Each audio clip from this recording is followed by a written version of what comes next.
They told you it was science. They told you it was progress. But behind closed doors, the scalpel was a weapon, the syringe a poisoned Trojan horse, and the test subjects expendable. 1845, Alabama. J. Marion Sims, the so-called father of gynecology, straps down enslaved black women. No anesthesia, no consent. 30 operations, 30 screams muted by history. His journals admit it. Lucy nearly died today, but we must proceed. The U.S. medical establishment funded his butchery, then enshrined him as a hero. Then came Tuskegee, 1932. The Public Health Service, alongside the CDC, lured 600 black men with free treatment. 400 already had syphilis. The cure, penicillin, was deliberately withheld. Autopsies were mandatory.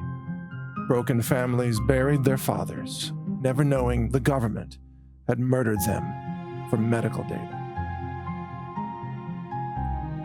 The 1950s. Puerto Rico becomes a laboratory. Poor women, some illiterate, some coerced, fed experimental birth control pills for testing by Big Pharma. They suffered seizures, hemorrhages. Some called it population control. The victims called it genocide. Decades later, those same players would push vaccines with catastrophic fertility side effects. History is a spiral. World War II ended, but the Pentagon's war on its own soldiers had just begun. At Edgewood Arsenal, secret documents reveal that over 60,000 troops were exposed to sarin gas, VX nerve gas, and LSD. One veteran's handwritten note read, "They told us it was harmless. I held my seizing friend as he vomited blood." The truth was only declassified after 80% of the victims were already dead. September 1950. The U.S. Navy operated aerosolized sprayers. They hummed over San Francisco, pumping Serratia marcescens bacteria into the fog. Aerosolized chemtrail event later linked to fatal pneumonia. The hospitals overflowed. The whistleblower's report was buried until a 1976 Senate hearing forced the admission.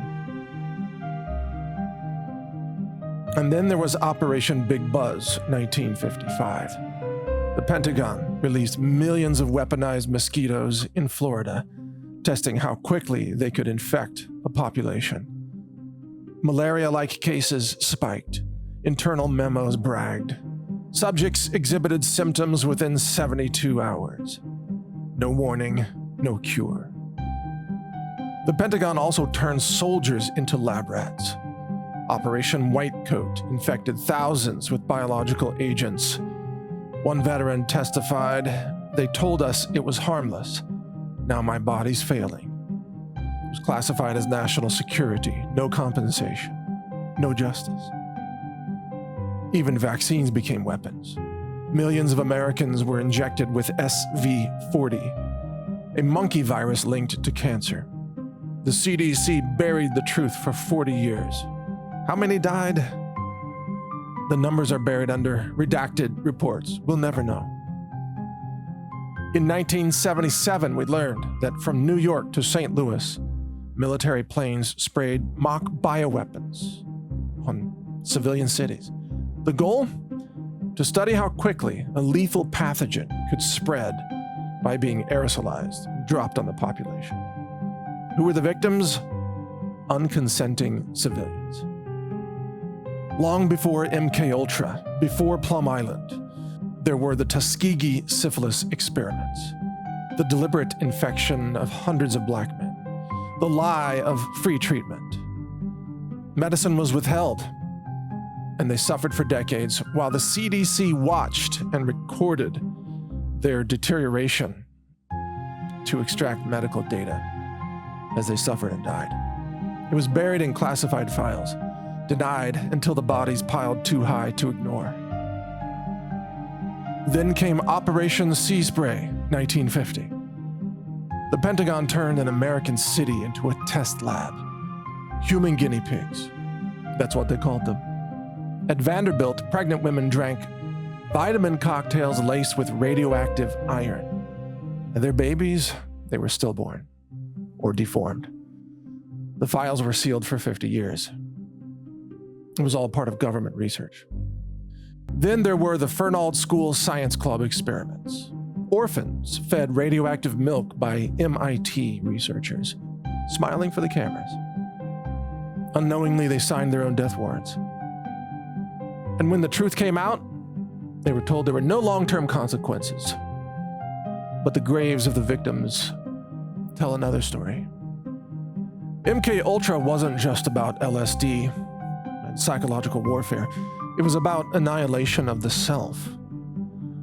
Electroshock therapy at 30 times the safe voltage. Sensory deprivation tanks, where subjects clawed at their own skin. The goal? Total mind fragmentation. And when the test subjects broke, the CIA laundered the data through universities, Princeton, Harvard. Every breakthrough in modern psychology has been baptized in blood. Plum Island was just the beginning. Former bioweapons scientists admitted Lyme's mutations were no accident. The same Spirochetti research was conducted at Fort Detrick in the 1960s. Coincidence? The Pentagon's own patents tell the truth. Weaponized ticks, patented with the United States Patent Office. Now, victims of chronic Lyme disease are called hysterical. It's the same playbook that was used for Gulf War syndrome or for Morgellons disease. Silence the sick, discredit the dying, deny everything. Then came the vaccine. Untested, unnecessary, unleashed with legal immunity. VAERS reports skyrocketed, but the CDC scrubbed them. Autopsies revealed microclots, graphene, prion contamination. The doctors who spoke out, they were suspended, erased, censored. This was never about health, it was about control. Digital IDs, CBDCs, depopulation, infertility, food shortages. The same agencies that poisoned San Francisco and murdered Tuskegee victims and dosed troops with anthrax now demand total compliance, absolute obedience from the very population they are working to exterminate. Even the Wuhan lab leak theory was not a conspiracy, it was a distraction.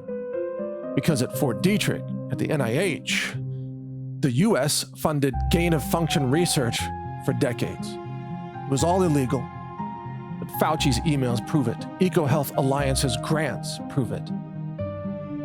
The 2011 bat coronavirus patent proves it. And now, they're moving on to the next phase. Transmissible vaccines, self-replicating mRNA, mosquito drones. The Pentagon calls it biodefense. It's an extermination agenda, and we, the American people, are now the targets. Concerning Anthony Fauci in 2014, he helped funnel millions of dollars into gain-of-function research, weaponizing viruses in Wuhan. This was an outsourcing of illegal bioweapons research. The result of it? COVID-19 vaccines, bioweapons, intended to achieve depopulation and sickness. Internal emails prove that Fauci knew what he was doing, yet he pushed for lockdowns and vaccines and masks, crushing small businesses while Big Pharma reaped billions in profits. The thing is, all these government agencies, the DoD, the FDA, the CDC, the NIH, they're all still experimenting. They're still burning the records and denying the truth. Witnesses are disappearing, and people are being buried. But the truth can't be killed, and there is no statute of limitations on crimes against humanity. They want you weak, they want you sick and dead. But we are the resistance. Share this evidence. Share this video. Boycott their poisons. Fight like your life depends on it, because it does. They experimented, they lied, they killed. Are you going to let them finish the job on you? Or are you going to fight back with the truth? I'm Mike Adams, the Health Ranger, the publisher of naturalnews.com and the founder of Brighteon.com.